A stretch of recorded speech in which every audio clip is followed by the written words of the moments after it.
Hey guys, in this video I'm going to show you how to make two independent columns in Microsoft Word. Now, in order for us to get this done, I have this one right here, and let's go ahead and make this as a sample. So normally you can go ahead and create columns by heading over to the layout columns and then clicking two, and yeah, now you have two columns. Now, what if, say for example, you are going to have a two columns, in which case this one is shorter and then this one here goes to the right side. You can do that one by heading over to breaks and then column. So that way you're able to do that one.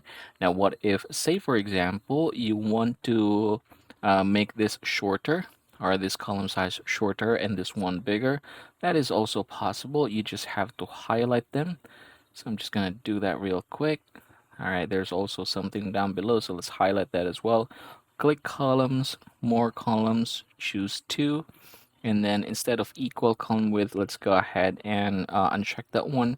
And then for the column one, we can go ahead and click this one in order for us to see the adjustment, just like so, and then hit OK, and you can see that now they are two separate columns in terms of the size. Now, what if, say, for example, you want to be able to write something here and you don't want the others to get affected?